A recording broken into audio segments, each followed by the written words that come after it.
This week we're talking to the founder of GigRev, Kevin Brown.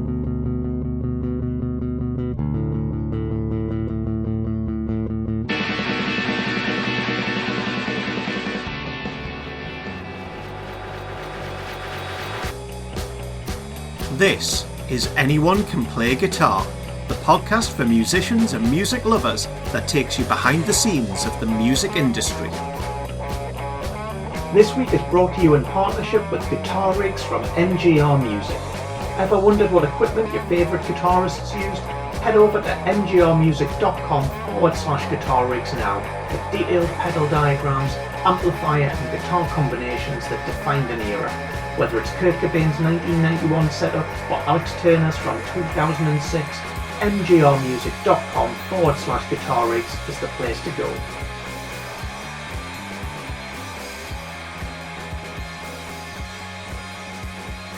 Hello and welcome to episode 78 with me, Ben, and him, James.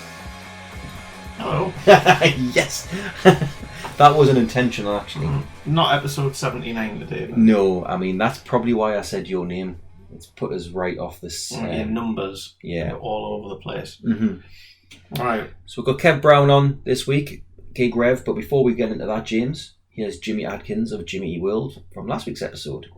Put yourself in the shoe of the 14-year-old bully.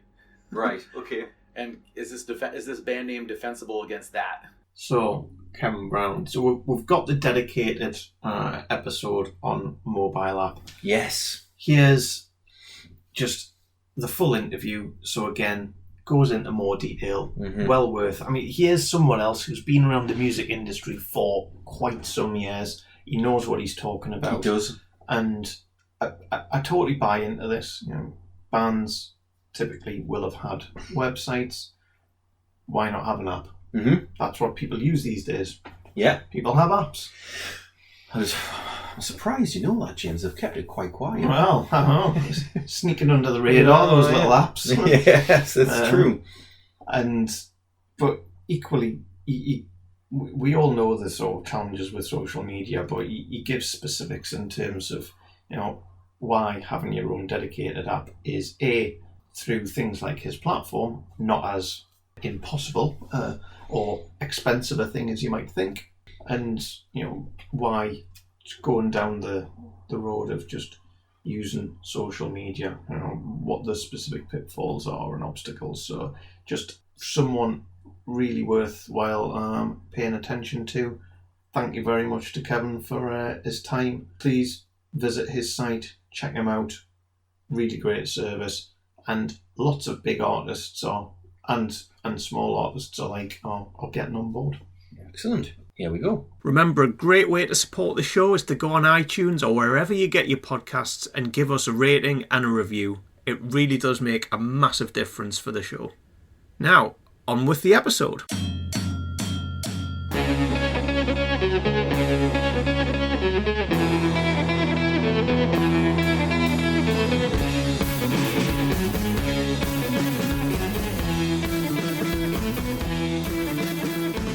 Okay, Kevin, welcome to the show. How are you doing?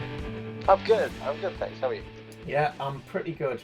Glad to be speaking to you. We've been trying to get this sorted for a while. It's good to have you on.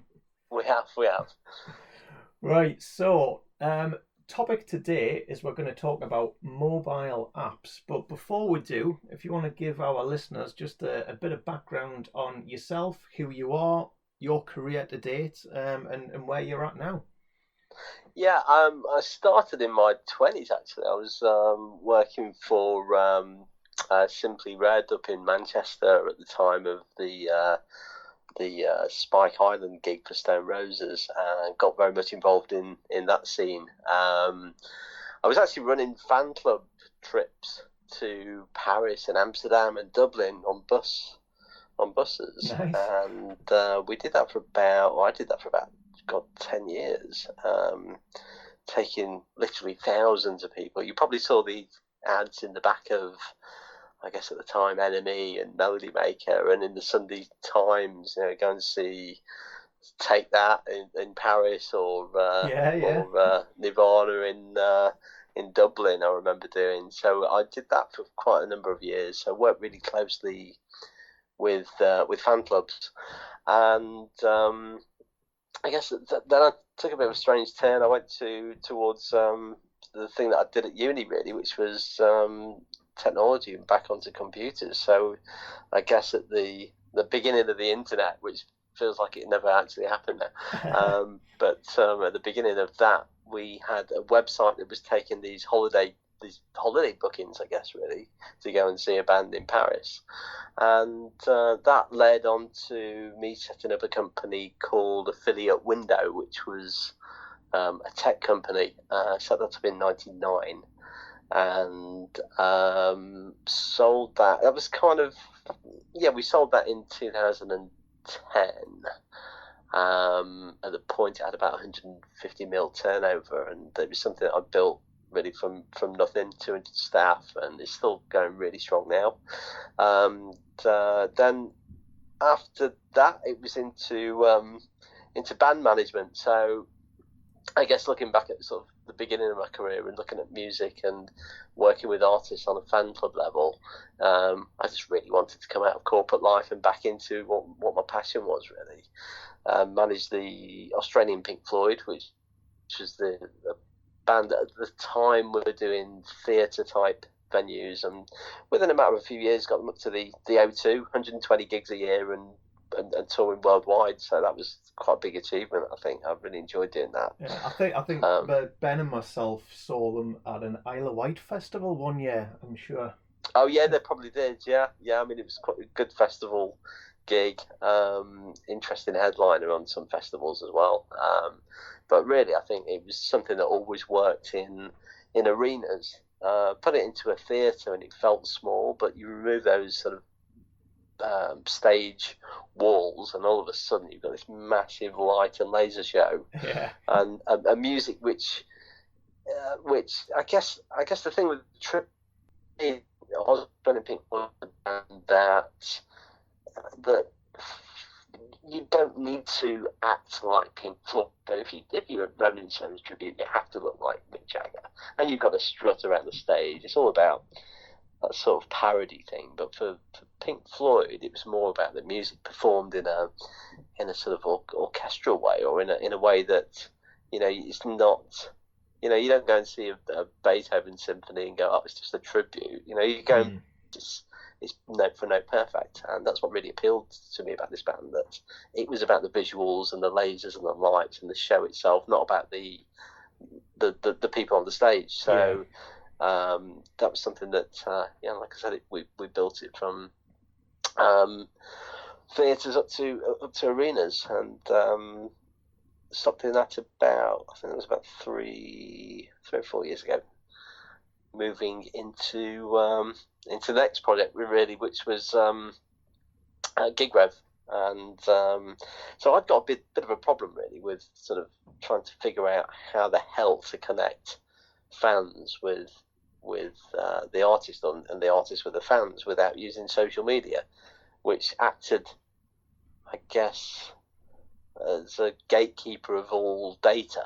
And particularly with a tribute band, I'm not earning any money for the band through song royalties. So all I have is live and merch. So we've got to somehow harness this fan base and try and get them all going to gigs and buying merch. So it's something really that I thought a lot about. And going back to my fan club days, it was just obvious to me that if we could connect directly with the fan base, then you've got that direct sale route. So that was the beginning of GigRev. Right. So how long ago was that you started the GigRev project then? So we started about 4 years ago, and this took around about 3 years of development work. And I think this is why I think nobody does quite what we do. The tech that we had to build was pretty difficult, and I guess at the sort of, if you went back to '99 and built a website, anything would go. You could build something and just grow as the internet grew. But building an app in a world that you've got Facebooks and YouTubes and Spotify's that have got endless resources to build enormous apps. Starting point's a little bit different to what it was 15 years ago, and we had to basically recreate something that was like Facebook, like Spotify, like YouTube, like Periscope, all into one platform that would serve artists as their kind of mobile home rather than website home. So everything now is obviously mobile. So where a website used to be important to the artist, I think the mobile app replaces that. That's no small challenge then. Yeah, it was a bit of a challenge. I think we thought it was going to be about a year, and 2 years later, 2 years after that, we realised it was a little bit bigger than what we thought. Well, speaking of challenges, I guess before we sort of delve into the various different component parts of mobile apps from a musician's perspective, you mentioned a bit about sort of social media there. I want to talk a bit about what are the challenges as you see them today, from an artist connecting with the audience, maybe starting with social media as a good place. Yeah, well, I think if you look at, I mean, there's a few social networks out there. Let's just talk about Facebook for a moment, probably. And I think even if you look back a little bit further and see how we got to where we are, I think it's an interesting sort of route. So the website and forums were the main way that artists would communicate with their fan base. And I think there was, and fan clubs, and I think there was a fundamental change at the beginning of, I don't know, about 98, 99, I guess, where fan clubs started to close down and labels were taking over the fan club and replacing it with a website. I guess at the time, it was really expensive to build a website and bands didn't know how to do it. Yeah. So they, I guess, inadvertently gave the record label their fan club that they ran mostly pretty badly. And I think from there, it left the band with no real communication with the fans. So MySpace came along at the right time and allowed you to communicate and email your fans and build a fan base on there. And of course, that turned out pretty bad in the end. And Facebook came along and gave the same kind of platform as MySpace, but it looks slicker. And people just naturally shifted over to Facebook. Now, I think what happened in that process was, with MySpace, you could still communicate freely with the fan as an artist, and the fans could communicate with you directly. When Facebook came along, the big key difference there is that they became the middleman of that data. So you sign up to Facebook as a person, and you can like pages, and the artist can build a page and they can gather fans. But Facebook sat in the middle of that relationship. At the beginning, it was very, very innocent, and you could communicate with all of your fans whenever you wanted to do. But over time, I guess as the business plan evolved for Facebook, it was obviously, or became in hindsight, an advertising platform, and the reach for an artist was gradually becoming less and less and less, without paying Facebook all the time. So I think even a few years ago, when I was at the sort of tail end of managing the Aussie Floyd, I was seeing around about 6% of fans were seeing our posts. Yeah. And I think even that was frustrating. Now you're getting less than 1% of your follower base actually seeing anything that you put on your Facebook page, which is very good if you're the artist. And secondly, I think it wasn't what people signed up for.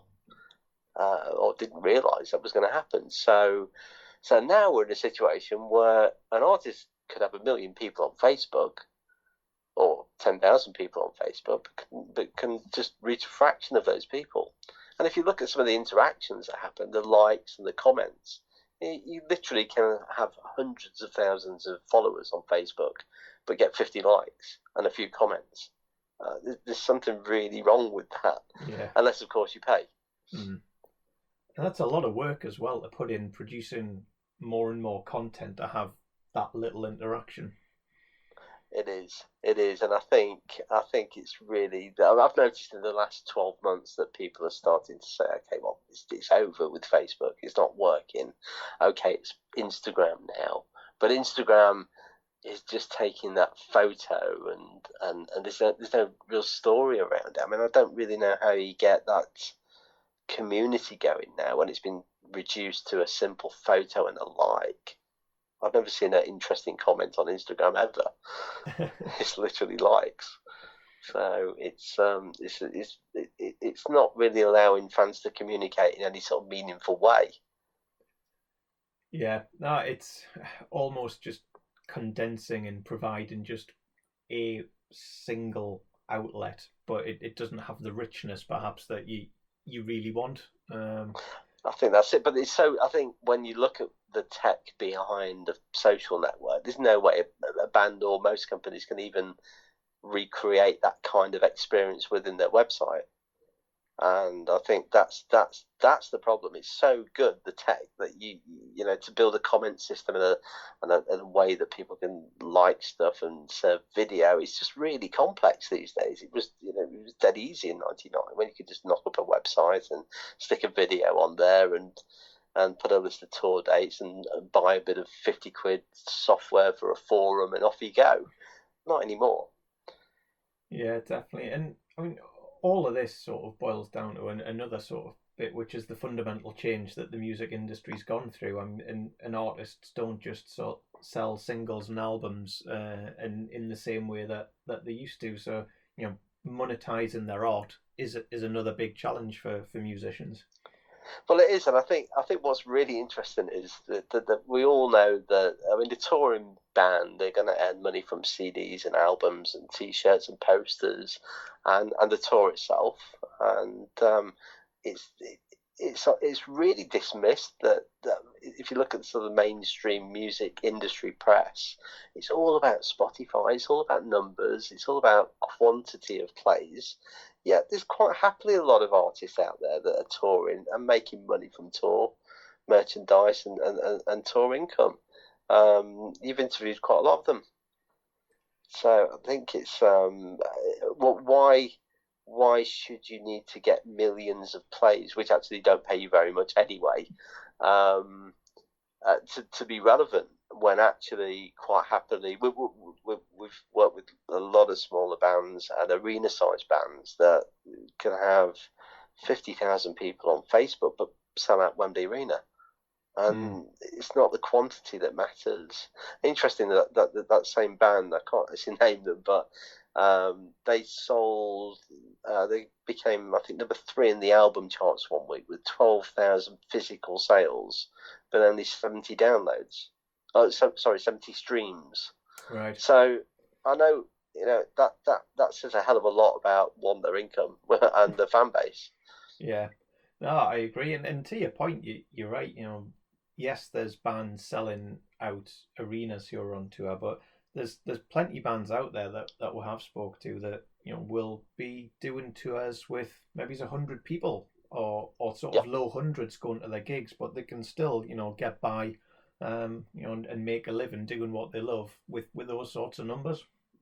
Yeah, well, I mean, again, when you think about the physical merch that's sold, and then I guess the inverse of that is looking at streaming networks. It just, on the face of it, it appears that you've got the artist that knows that he needs to sell physical items and get people to gigs and tickets in order to make money, but then gives away the music for streaming at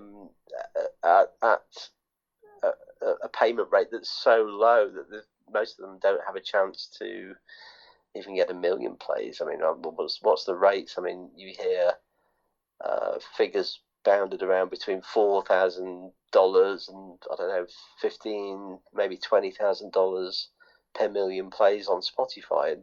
Most bands will never get that. Yeah.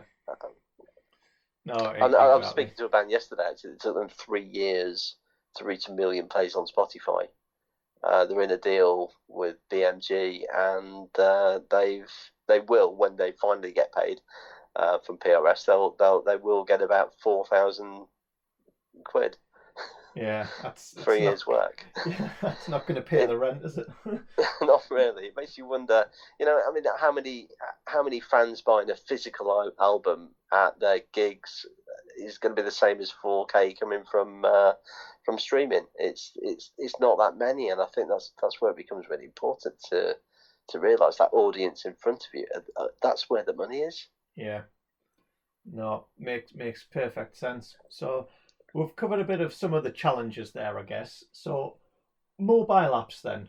Talk to me about what the different types of mobile apps are that musicians can potentially use that exist today, and then go into a bit of detail about how GigRev compares, what GigRev does, compared to some of those others, and sort of give a bit of a view in terms of what the mobile landscape looks like. Sure. Okay. So I think first of all, the biggest part of this equation is GigRev just sits there in the background powering stuff, and it's not about GigRev. The only thing that's important to a fan is the artist. It always has been, always will be. And if you look at a platform like Facebook, it's about Facebook. We've told people, or artists have told people and their fans to go to Facebook and like them, but that's Facebook. Instagram, go to our Instagram page, sign up on there. Go to our YouTube page, sign up there. But you buy into the artist, and the only thing you really care about is the artist. You go to those channels in order to connect with them. But I think the important thing is that what we do is we build an app that is an app for that particular artist. So just today we've launched an app for the band Cabbage, and it coincides with a tour that is just going on about now. And this app you can download from the App Store by searching for Cabbage, not GigRev, not Facebook. You're going to look for Cabbage's app. Cabbage are very proud of their app, so they'll tell their fans about it, and they'll promote this on their merch desk, and they'll tell people they have flyers already on the merch desk. So you'll go to the gig, you can buy the T-shirt, you can scan the barcode of the flyer, and suddenly have the Cabbage app on your phone. So GigRev just sits there in the background, being the tech. Nobody wants to know about us. What they want to know is about the band. Yeah. And we just provide that tech to enable that to happen, as opposed to other social networks that their brand sits in front of your artist brand, and that's just not the right way round. So there's a couple of other companies that do similar stuff to us. There's one in the US called Backstage, or BKSTG. And this is run by, I believe it's Justin Bieber's management, but the app is the Backstage app. You download the Backstage app, and within that app there's there's a series of artists. Yeah. But the problem is one artist is going to promote yet another social network, and secondly, why would they promote the Backstage app? Because within that app is their page. It's just a very sort of diluted way to get to an audience, and I think if you do that, you've got to get the fan interested in yet another social network, as opposed to the fan just downloading the band's own app. This week is brought to you in partnership with MGR Music. Ever wanted to learn an instrument, hone your skills, or pick up something completely new?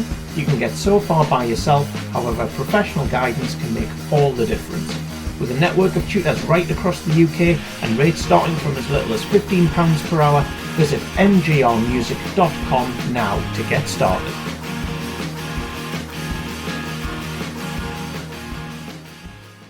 Time for the good cause of the week. Here we go.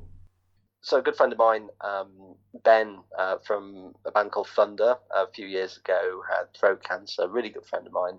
So cancer research for me would be something that I really would support. It was a really tough time for him, and I think that's probably something closest to my heart. Not a problem. It's a common theme, a reoccurring theme, and definitely one that we're more than happy to get behind. So we'll put some links in the show notes for that as well. And luckily, fully recovered from that, and he's back on tour. So brilliant. Yeah. For more information, you can go to the website, which is throatcancerfoundation.org. Now on with the episode.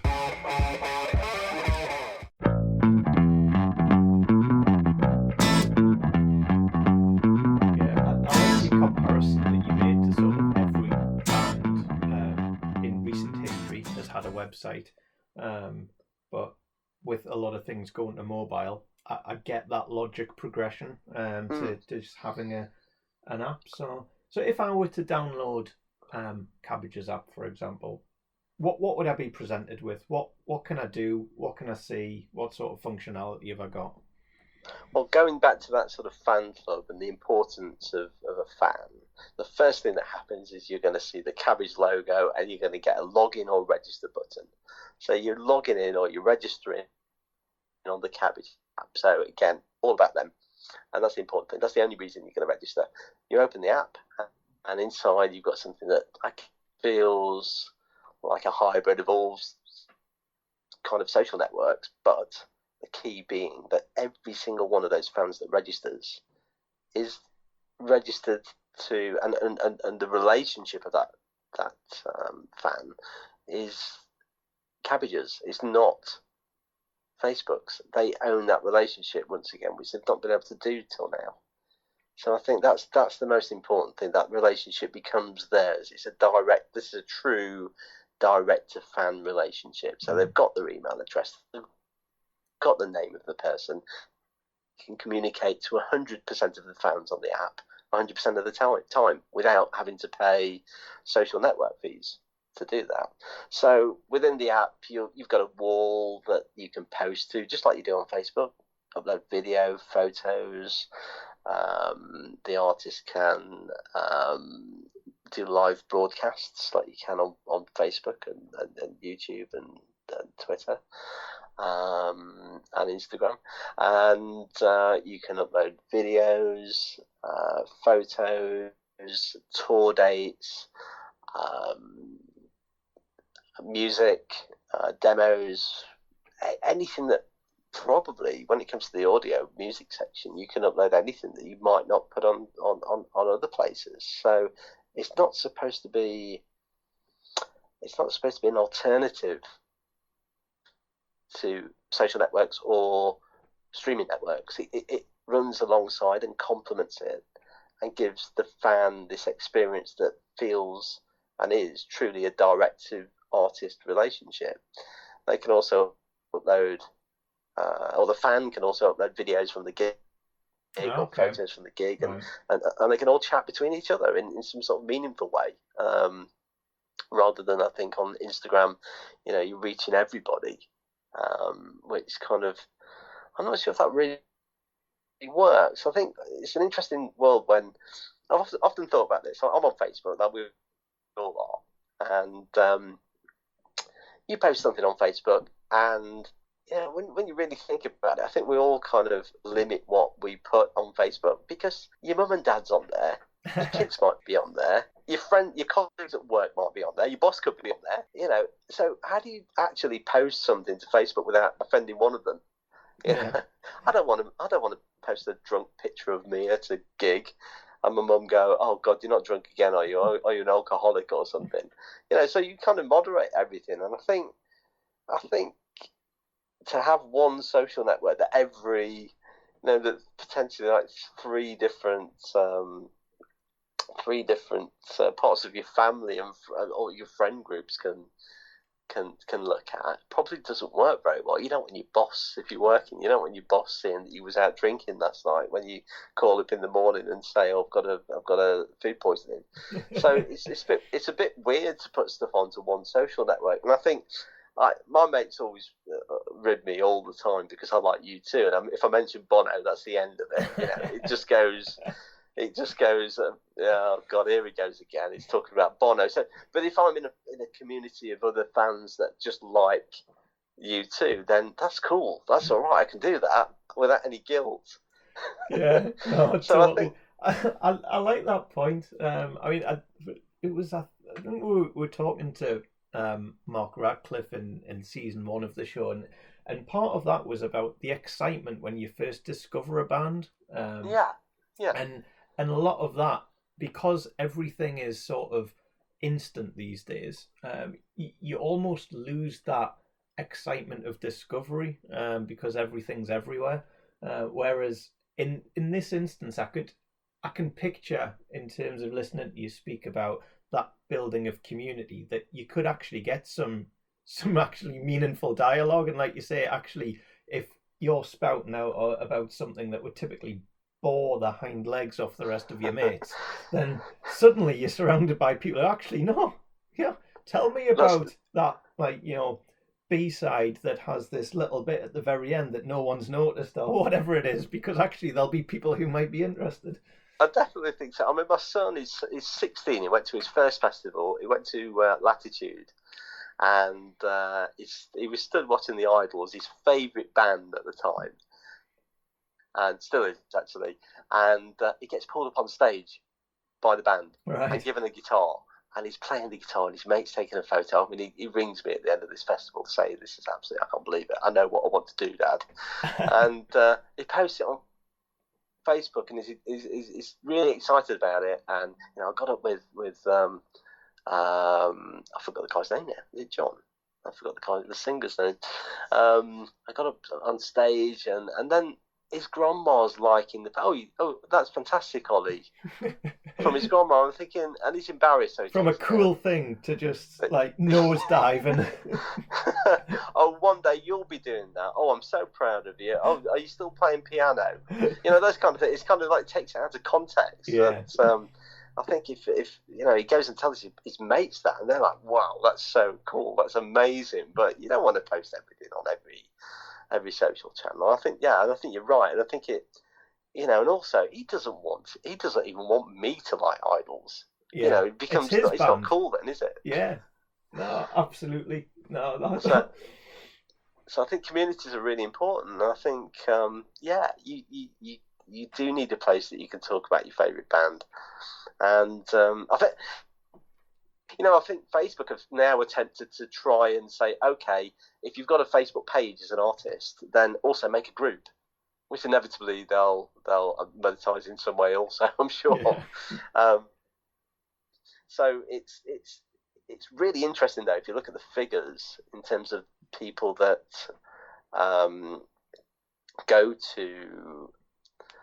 Actually, it's really interesting if you look at the number of people that follow artists versus the people that go to gigs. I did a bit of research for a talk that I did recently, and I was quite interested to find out what the relationship was between a Facebook follower or Instagram follower or a social media follower, right, and people that actually go to a gig or buy T-shirts.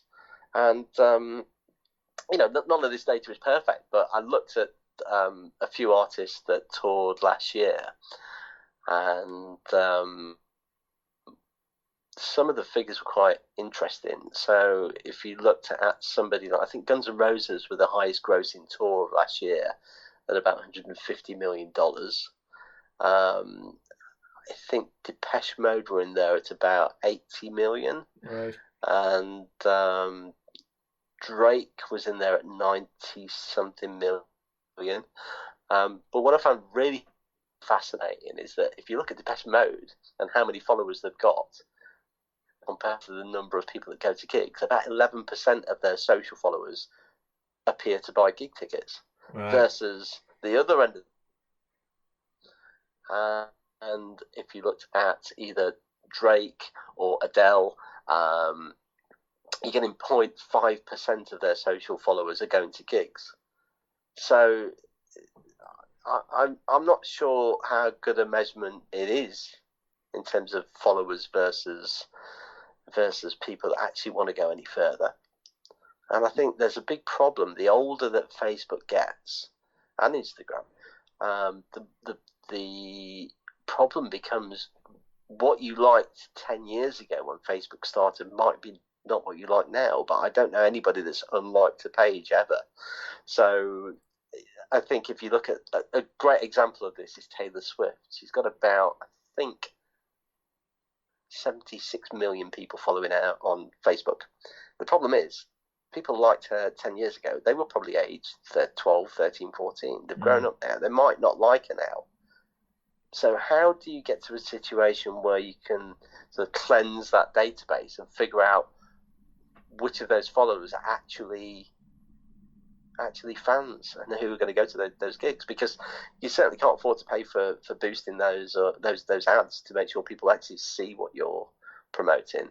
I was talking to an artist the other week that has 5 million people on Facebook. It costs them, if they wanted to post and promote a post on Facebook, it would cost them 60k. Right. So they just can't do that. So the problem here is, God knows how much it costs for 76 million people of Taylor Swift if you wanted to boost the post, but it's going to be horrendously high. Now, that data should belong to the artist in the first place.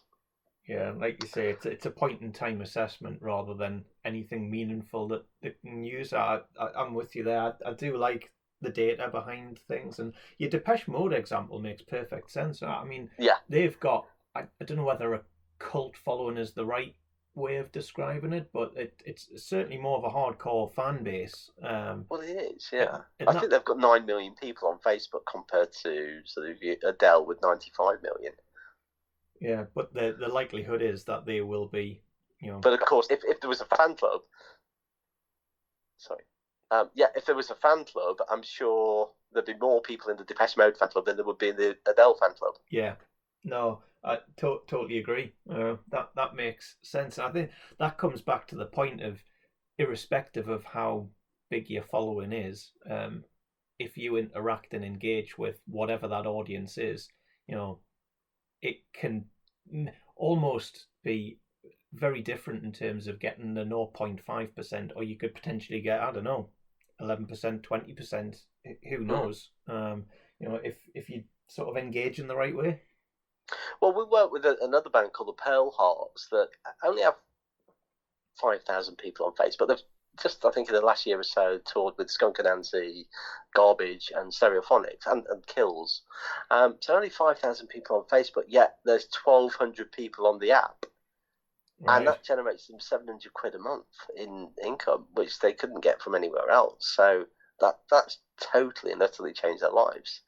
I can imagine. So, well, that's something that I wanted to sort of touch on with you next is, what could an artist realistically expect to get out of building their own app in this way and their own community? What sort of returns and engagement is typical? I appreciate there'll be a range, but well, actually, an artist the other day, a band called Raven Eye, they launched with us a few months ago. So they're doing sort of, I don't know, academy level venues, that kind of thing. Supported Bush and Kiss and a couple of other bands, and they, along with a Scottish band called Ashton Lane, a country band, have got a similar number of fans on Facebook, so approaching that sort of 15,000 people, 15,000 social followers. And I'm trying to think who it was. Somebody the other day just gave me a really interesting stat, and they said, did I realise that 24,000 plays of a song on Spotify was the same as what they were generating from one fan using the app. And really? I thought that was just a really interesting stat. but what we're finding is, and this is across the whole network of 23 apps I think we've got now. We're finding that, roughly speaking, about 15% of social followers will download and install the app. So that's kind of, to me, that's separating the followers from the fans. So 15% of your followers are actually true fans. And then we're seeing also that about 1 to 2, maybe a little bit more, 1 to 2, or maybe even 3% of people on Facebook are going into the app and downloading it, and also subscribing at $4.99 a month. Right. And that's where it gets really interesting, because it doesn't take that many $4.99s a month to generate decent money. And you suddenly got 100 people at $4.99, and there's 500 quid coming in. So what do your punters, your fans who are paying $4.99 a month typically get back for that? Well, what we've built is this platform that allows them to do pretty much anything. So you go into the app, and I'll give you a good example again. I think I'll use RavenEye, which are pretty good at what they do, and most of the content's free. So the idea is that it's about fan data collection as much as making money. So you're trying to use your own app to pull people out of social networks, so you can own that relationship. Right. So once they're in the app, they're getting a hell of a lot for free. So you can play music, you can look at videos, you can see all the stuff that you're going to see in different places on the internet.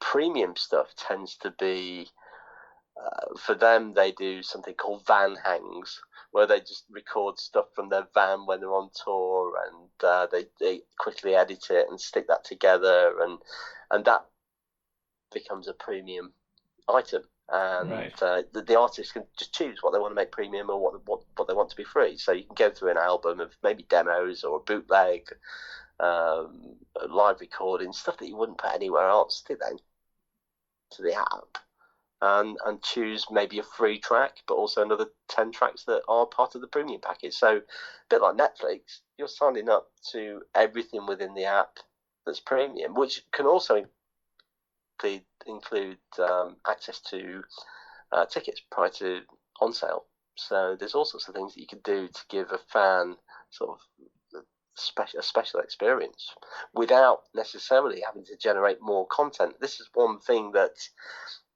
artists struggle with at first. They're thinking, well, I've got enough to do. I've got to do Facebook. I've got to do Instagram. I've got to do YouTube. I've got to do Twitter. I've got to do all this work anyway. Give me another. Don't give me another social network to update. But what we're saying is just like, you don't need to make more. Just stage it. So make sure that the stuff that you put out, put it into the app first. Don't not use that later elsewhere, but just think a little bit more about how you use it. I mean, how many bands have rushed to put their new video onto Facebook and then got 20 likes and thought, great, that's a $5,000 video shoot gone down the pan, and I've got 50 likes for it. So put it into the app, and then tell people on Facebook, download the app because our new video's in there. Yeah. At least you've got the email address and the person's name rather than a like. Yeah, so social media then becomes more of a director, I guess, to point people towards where you actually want them to be, which is in the app. Yeah, exactly. I mean, it's better to boost or pay for a post on social media channels to pull people out of those channels and put them in somewhere that you don't have to keep paying than keep paying on Facebook. Yeah, no, that makes sense. So I guess there must be a bit of a balance here between, right, I want to put free content on my app because I want people to go to it, and I don't want that to be rubbish. I want it to be engaging, but then I really need some premium, brilliant quality. And what do I hold back? What do I put behind that paywall, if you like, versus what's just available for everyone? Yeah, again, I mean, I think what you can do there is you can say, well, okay, it's going to be on YouTube in a month, but now it's just going to be on the app. That's the first place you're going to see it. So thinking about kind of how to stagger the release or window it. I mean, we've got a band that in February, a really big band, February release an album, and it will be windowed within the app. So for 2 weeks, we've got the exclusive within the app. So I always think.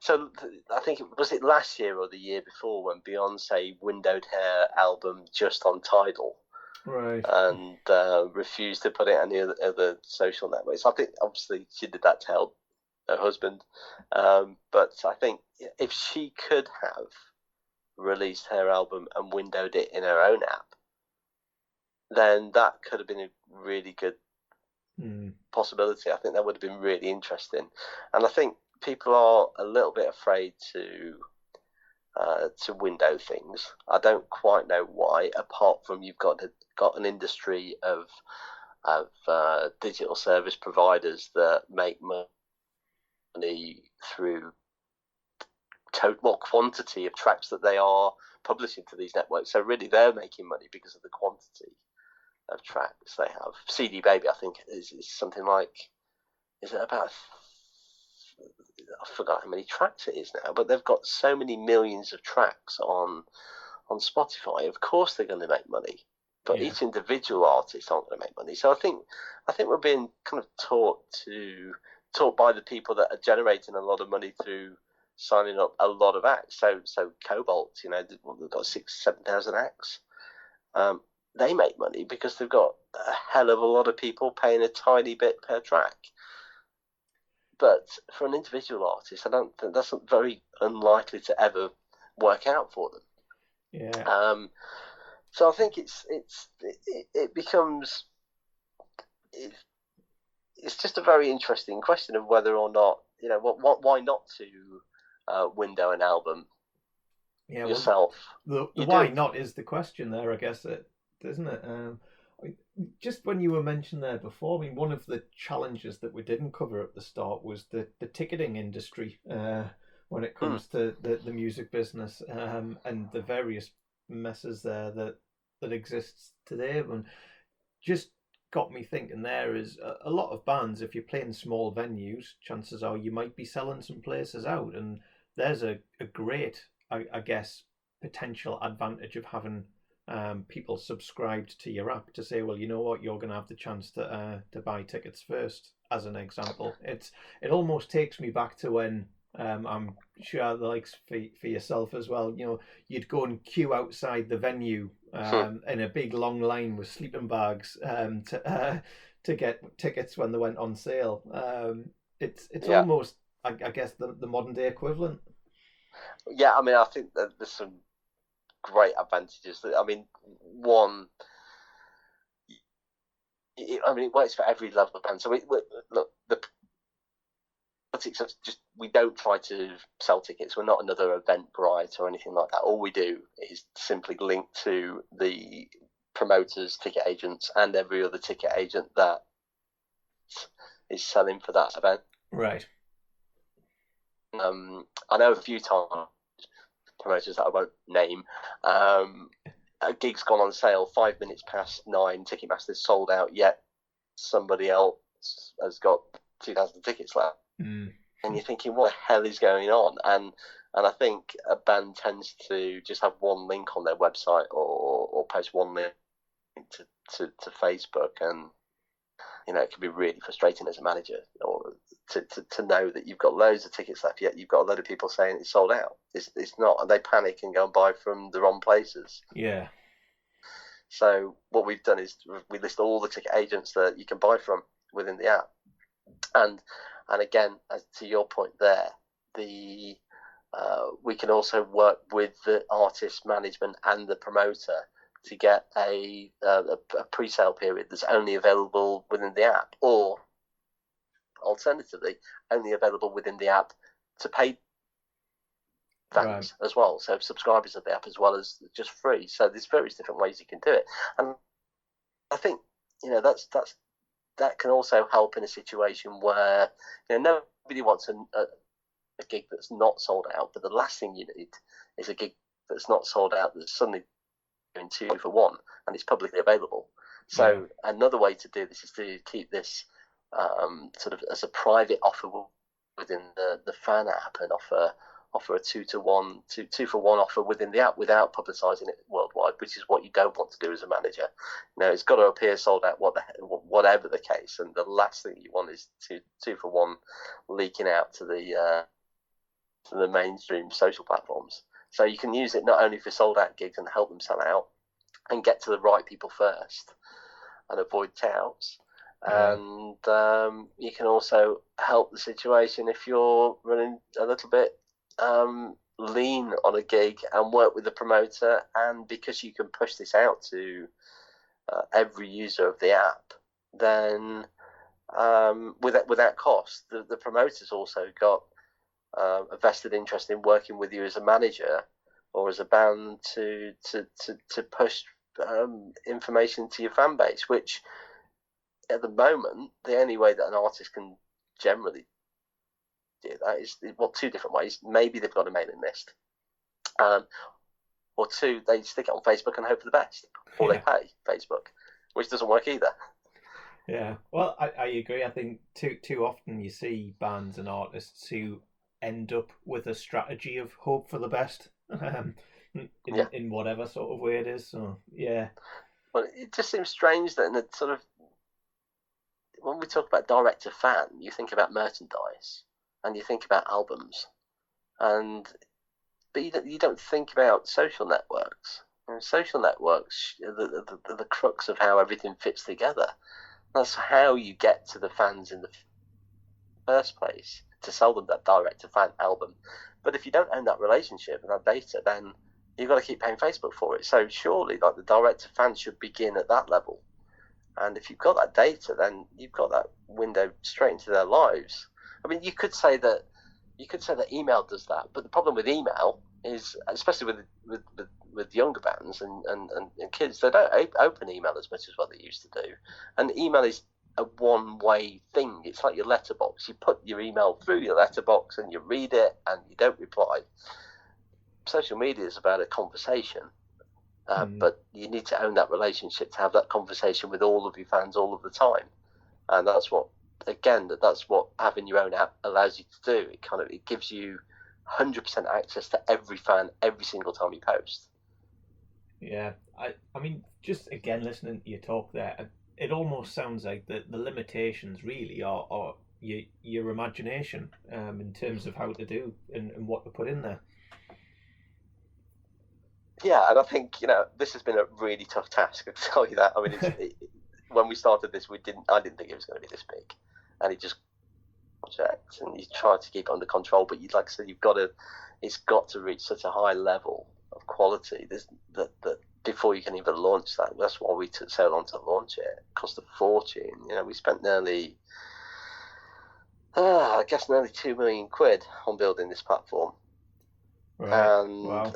I don't think a band's not going to do that because there's no longevity guarantee with a band. You don't know from album to album what's going to happen. So even if you was making a fortune, you're unlikely to think more long term with it. If you're a band or an artist manager, you're looking at that album and what's going to happen in the next tour. So investment in this sort of area just doesn't come from the music industry, and the tech industry doesn't really understand what the musician needs. So I think I'm lucky. I think I'm in a pretty unique situation, and that is knowing that fan clubs were really important and still are, and knowing the tech, and then also managing bands. So I think all those three things together have just allowed me to kind of build something that artists will actually use properly and understand. Yeah, it sounds like an absolutely brilliant idea, but something that actually genuinely fills a gap in a need that's existed for quite a while now.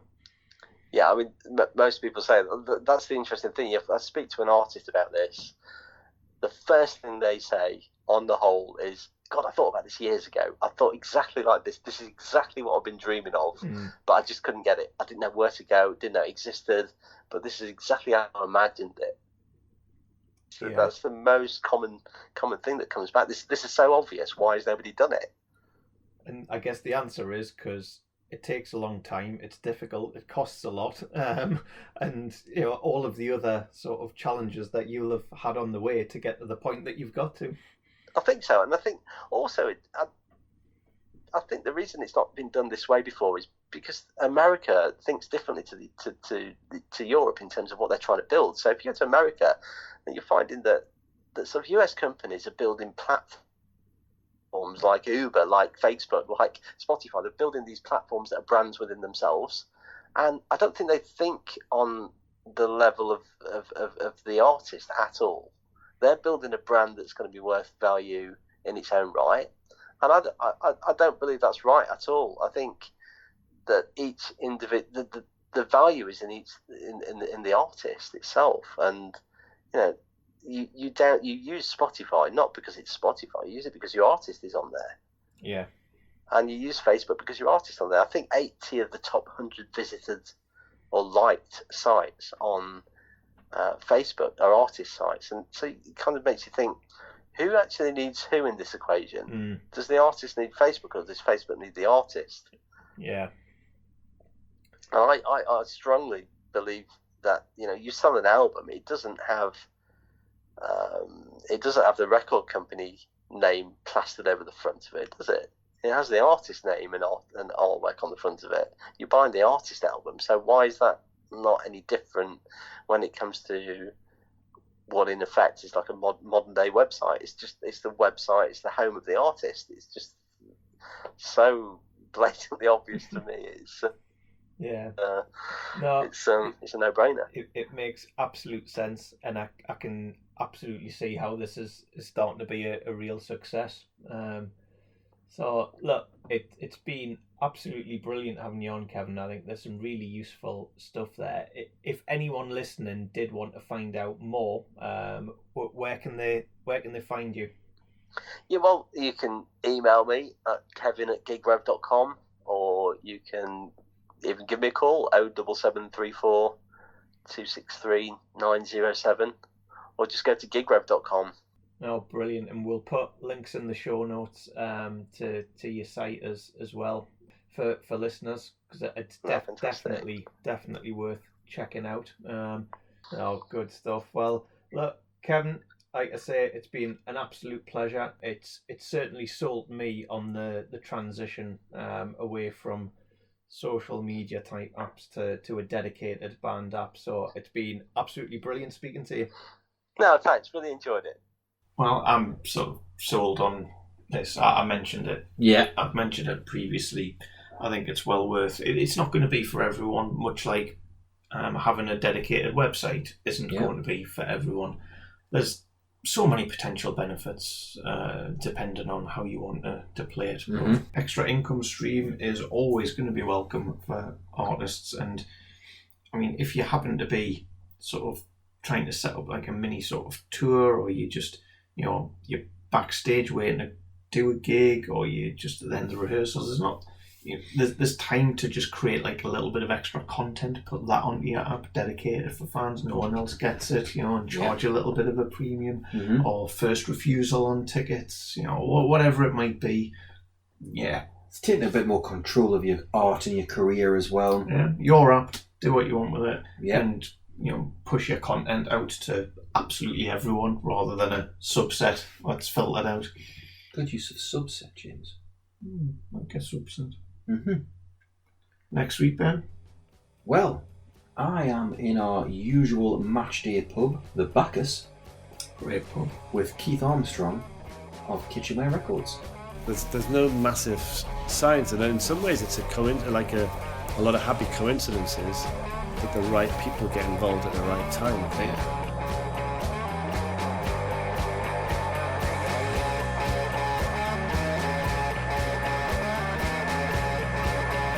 All of the show notes for today's episode can be found at acpgmusic.com, along with our back catalogue of episodes. If you like what you hear, or perhaps have some improvements or specific guests you'd like us to consider, we'd love to hear from you. Email us at info@acpgmusic.com or hit us up on social media. Keep supporting upcoming artists, and we'll catch you next time.